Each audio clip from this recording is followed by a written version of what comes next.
Welcome to the age of Rescue Ace. I bet you're excited for this huge meta change. You guys smash the crap out of that subscribe button so you guys don't miss out on more awesome content. Yes, I have more deck profiles coming. Yes, we're doing an Age of Overlord stream this evening.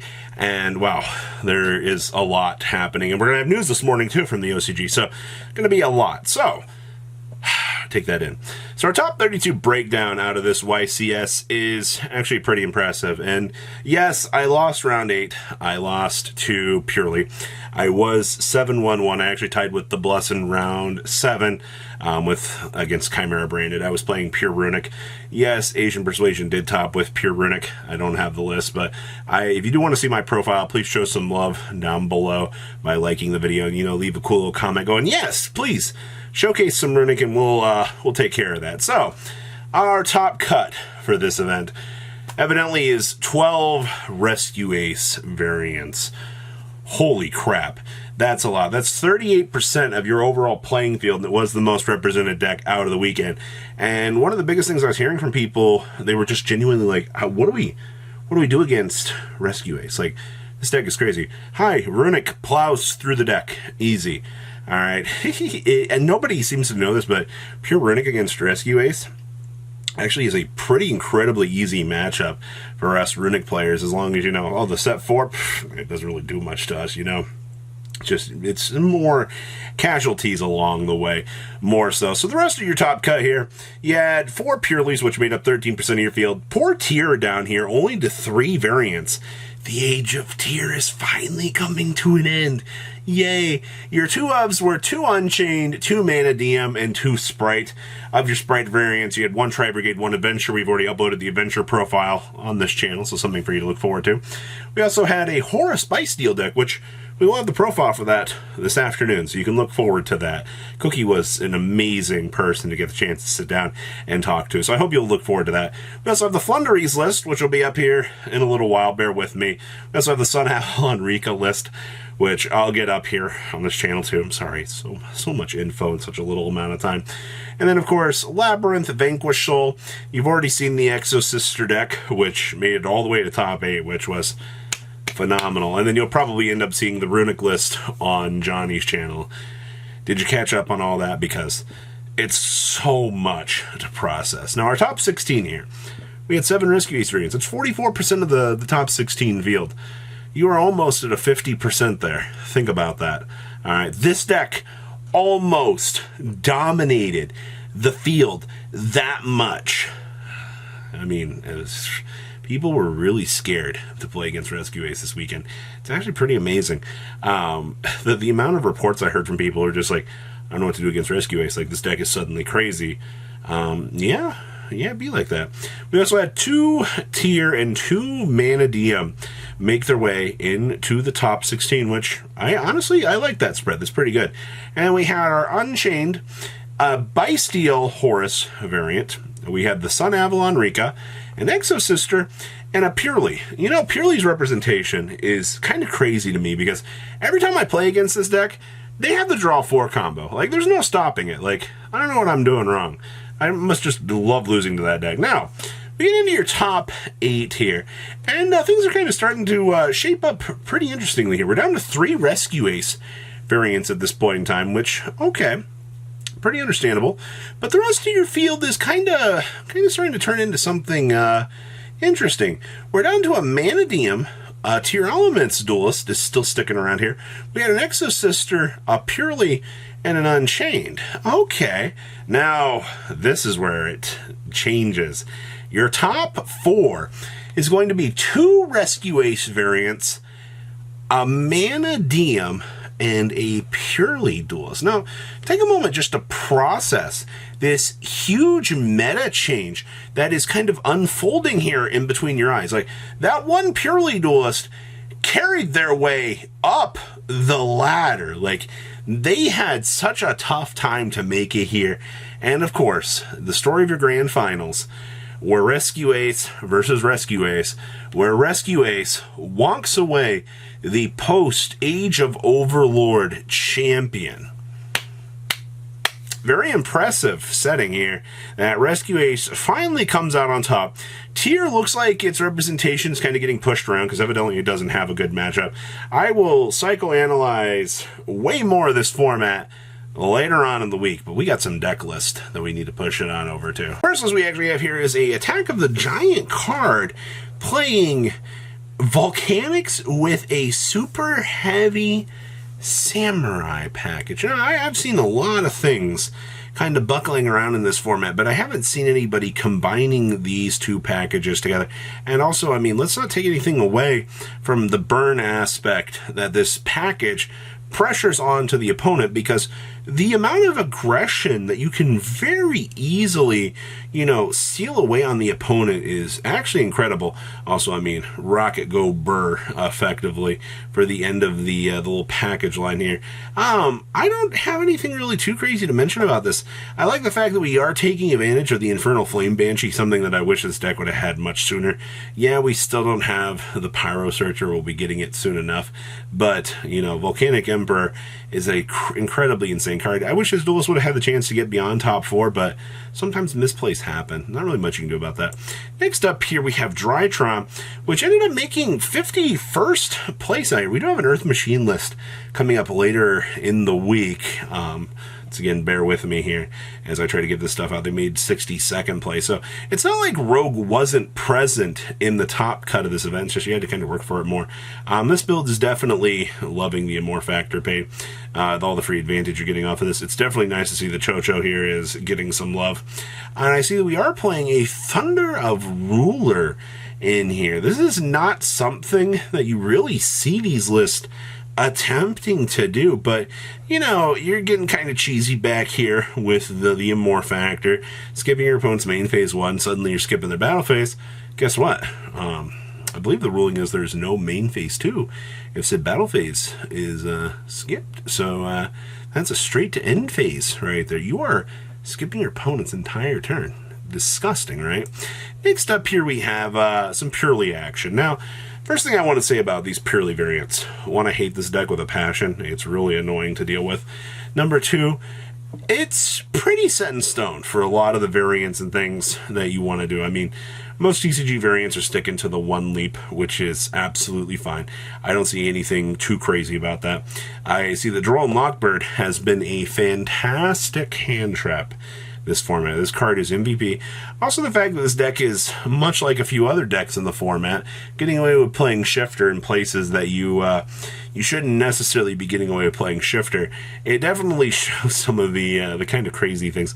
Also, I mean, if you do roll a Shifter against our dear friends over at the Rescue Ace department, you can actually steal some games from them.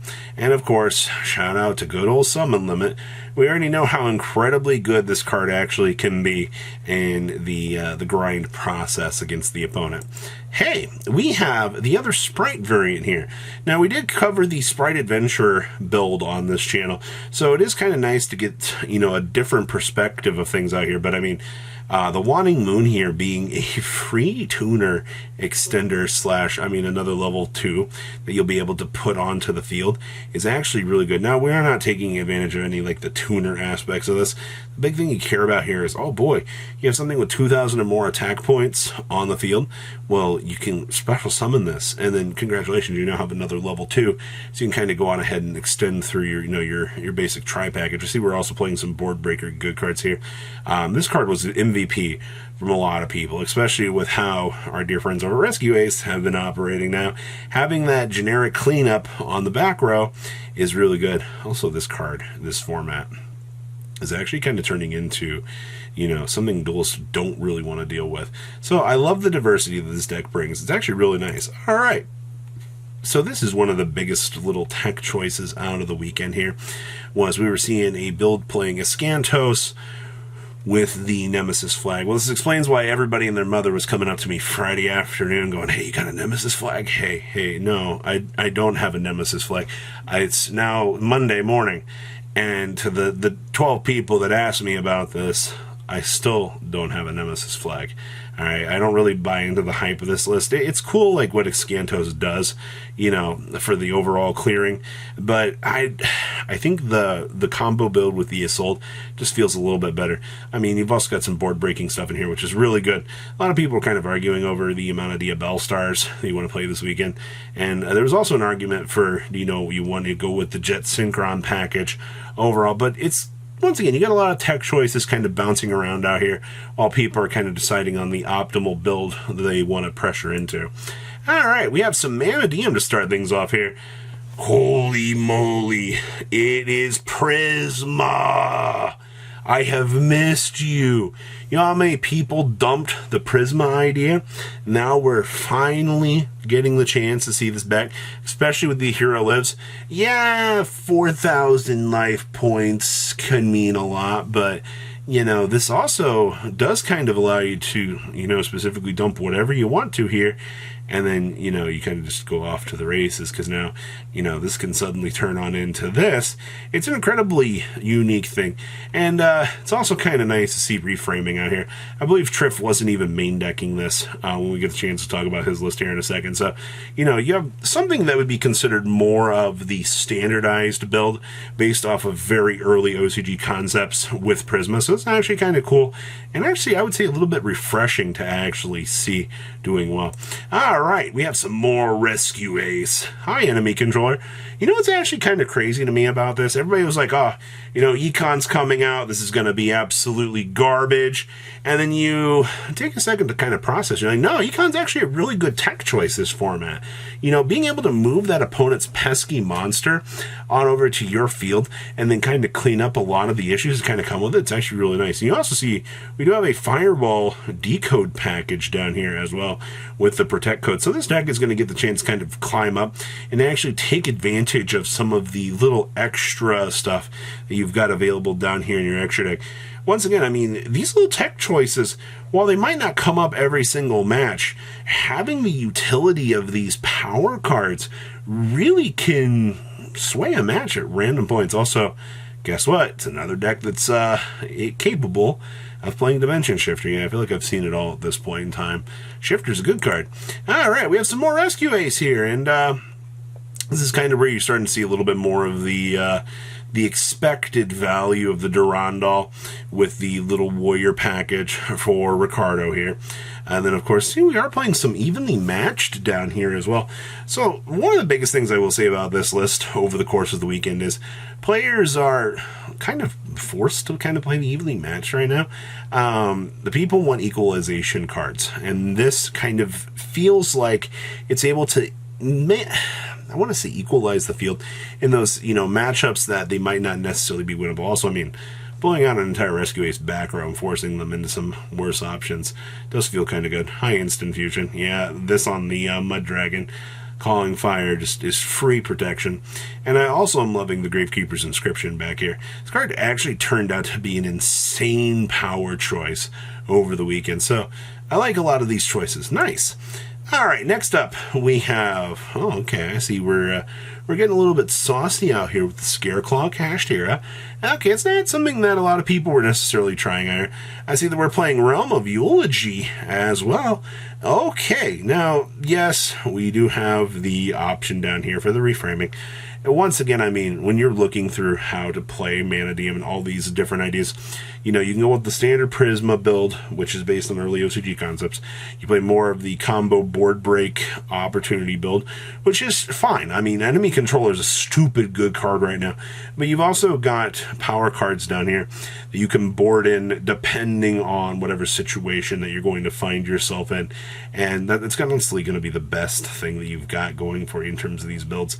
The proper tech choices based on the matchup, and you're going to get places. Also, this card is insane right now. Like, board breaking and going in is amazing. And our last variant here is actually Labyrinth. I actually was so shocked to see the Labyrinth didn't actually perform better this weekend, and this build doesn't even play Arius. All right, like, Arius is an insane card for what it is, but we have a build here that's not even, it doesn't even care about it. You are getting a chance to see Mistaken Arrest. If you were wondering why Mistaken Arrest is suddenly gone, tragically terminal again, Well, card is actually kind of insane. Stopping it so that your opponent can't add cards from their deck to the hand actually is probably always going to be a power move, something you kind of got to consider. I'm also kind of happy to see the Labyrinth has kind of made its way back into the format here as well. And of course, all of the good cards to kind of come save the day. That is your massive wrap-up on this event. And like I said, we'll have a lot more info coming. Please bear with me as we have a lot to still talk about. So please, leave a comment down below. Tell all of you that came up and said, hi, I love the content over the weekend. You guys are the freaking best. I love each and every one of you. You guys stay safe out there, all right? Peace. Patrons, thank you.